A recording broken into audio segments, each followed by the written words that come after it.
Alright guys, happy Friday. If you are wondering why you are seeing Dragon Age the Veilgard slop in front of you on my screen right here, there is a very good reason for that. I believe that this game is going to have a very similar trajectory to Assassin's Creed Shadows, which of course came out 2 days ago, and is going to be the crux of this video. So, this article here from The Gamer from a few days ago says, you can pick up the entire Dragon Age series on Steam for less than the Veilguard's price at launch. Now, here's the thing about great games. Once in a while, you'll see a game go on sale and you go, oh, I gotta snag that, right? Not within a few months after release. Certainly not for half the price it launched at. Nintendo is famous for keeping their games at full price for a long time, and that you'll occasionally in the wild see like some really good deal, some crazy good deal, and then it'll go back to full price the next week. That being said, this is a terrible situation for Bioware, and again, this is a game that was massively praised by the media. They said it was a return to form for Bioware. Of course, the media said the exact same thing about Assassin's Creed Shadows, which is why I'm seeing the dots connecting here. But it says, here's the breakdown. You can pick up Dragon Age Origins for $4.99, Dragon Age 2 for $4.99, Dragon Age Inquisition for $6.99, and the Veilgard for $24.99. Very interesting. I love that you can buy the game for half the price that it launched at. Absolutely astounding. I bet people who paid full price and didn't really love it are silently like gritting their teeth and pissed as hell, as they should be. Of course, from Game Rant here, it says Dragon Age the Veilgard gets surprise free DLC. This is just from 8 hours ago. And the funniest part is nobody cares. Because if you look at the numbers, if you look at the Steam numbers right now, and I'll refresh it. I like to refresh it on the stream to show you guys. 2,080 people currently playing it. 24-hour peak, less than 3,000. But of course, this is a situation. Even when they put it on PlayStation Plus, nobody cared. They had already done as much damage as they possibly could do to this franchise, to this series. It's toast. It's dead. There will probably never be another Dragon Age game. So hey, pick up the originals and play those, because right now, obviously that's the best time to get them. And if you want to pick this game up, I guess, go ahead, but I don't know why you would. I don't know why you punish yourself like that, but whatever. Now let's shift gears. Let's talk about Assassin's Creed Shadows. This article here from TipRanks, who I've never used, but it's got a lot of good information in this article, says Ubisoft needs more Assassin's Creed Shadows sales to succeed. Duh. I mean, elephant in the room, no-brainer, pretty common sense. Ubisoft announced that Assassin's Creed Shadows reached 1 million players on release, but that might not be the win investors hoped for. That's due to the extreme development cost that went into making the video game developers' quadruple A title. I love that this is kind of like stuck. Anytime you talk about Ubisoft now, that quadruple A term, that title that they gave to Skull and Bones, which was a massive flop, it's going to haunt them. It's going to follow them everywhere they go. While Ubisoft hasn't revealed the exact amount it spent developing Assassin's Creed Shadows, expert estimates place it between 250 and 350 million. I think that's very reasonable. I think that's right around the right budget, maybe a little higher than 350, but somewhere in this ballpark. With the standard edition of the game priced at $70, and most retailers taking 30% of sales, Assassin's Creed Shadows would need to move roughly 5.1 million units to break even on a $250 million budget. Bump that to the high-end estimate of 350, and it would need to sell about 7 million copies. To be clear, these are rough estimates. They don't take into account the sale of special editions, which cost more than the standard $70 price tag, but they also, that's the thing. The collector's edition's like $130 on up, so you do have to consider those things as well. Also not included are players waiting for discounts to purchase the game, and another consideration is the Battle Pass in Assassin's Creed Shadows, which can generate more revenue, and again, we'll talk about the microtransactions as well. However, Assassin's Creed Shadows hasn't sold 1 million units yet. Investors will also want to be very careful with how they interpret Ubisoft's 1 million player announcement, and I think this is why we're seeing the stock dropping in real time. The game developer didn't say these were sales, but rather people who played the game. That's because Assassin's Creed Shadows was included in Ubisoft Plus Premium on launch. This is the company's subscription service, which costs $17.99 a month. I don't know who would do this unless you wanted to play this game and not spend $70. In that case, it makes sense, especially if you're going to beat it within 1 month.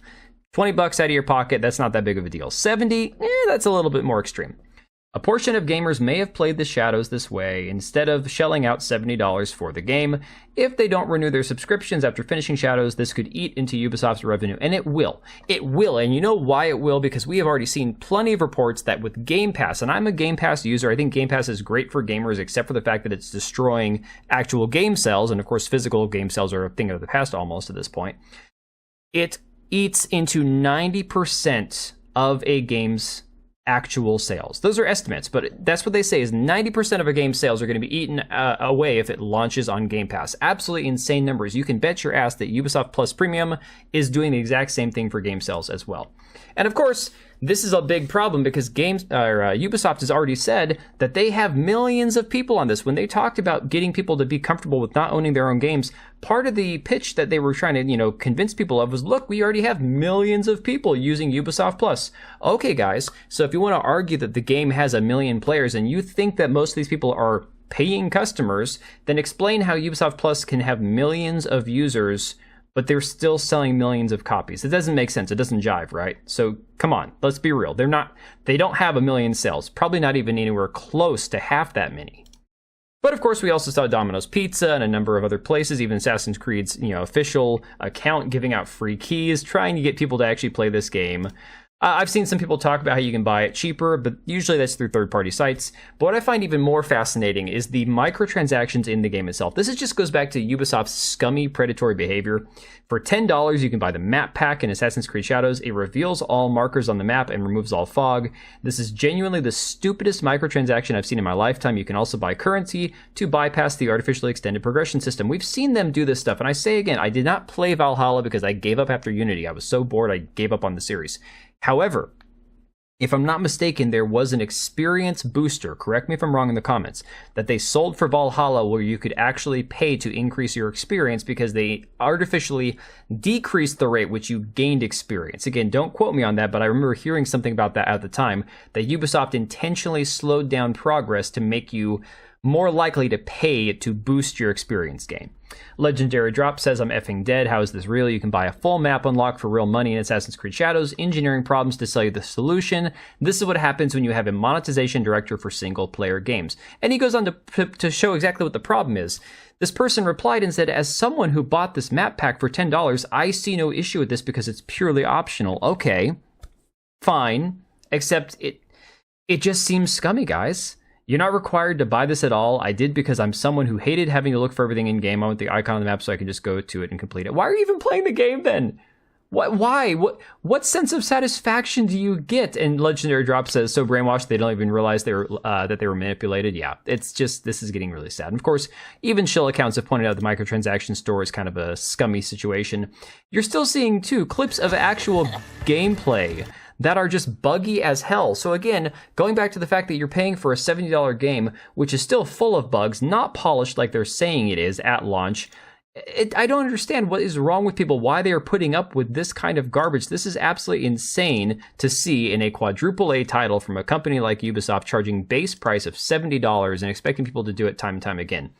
Better part now, we're getting user scores, and of course, user and critic scores have a massive divide. And look, you can take all the 10s and all the 1s and cancel each other out. The fact of the matter is the user score is sitting right around 5.4 right now, which is absolutely abysmal. And it looks like Google is even trying to suppress the user score when it pops up. This guy, Chronomon on Twitter says, be Assassin's Creed, pay off Google, and this is allegedly, obviously, to show 100% positive rating on front page. When clicking to see them, a 2.7 briefly pops up. It disappears a fraction of a second later. Ubisoft brings shame to all game developers. So apparently, yeah, when it first pops up, it shows the score, and then it disappears a second later. Absolutely mind-blowing. This is why, guys, this is why, at the end of the day, we're sitting here on a Friday night. I'm about to go live, about to play a game on stream, and there are only 38,000 players on Steam currently playing this game. And look, I've said before, and I'll say it again, Steam is probably not the biggest market for this particular game. I'm sure that most Assassin's Creed players are playing on console, but those people can also still be playing through Ubisoft Plus Premium, all that stuff. So when you take it into account and you use it as a measuring stick, this game on Steam hasn't even hit what Dragon Age Veilgard did, and that game I'm sure did half their sales, if not more, on console as well. So think about that, guys. This game is on the same trajectory, only worse than Assassin's Creed, than Dragon Age Veilgard, based on the numbers in front of us, and Ubisoft is in a lot worse shape than Bioware. Ubisoft is in massive, massive issues right now. They're swimming up shit creek without a paddle at this point. So let me know what you guys think about all this. I am going to be very curious to check in and see how the numbers look by tomorrow night. If things don't pick up soon, these guys are in a lot of trouble. But I'm going to leave it right there. Leave a comment down below, and I will catch you guys on the next one. Alright, and if you made it this far, thank you so much for watching the video. Thank you for being here.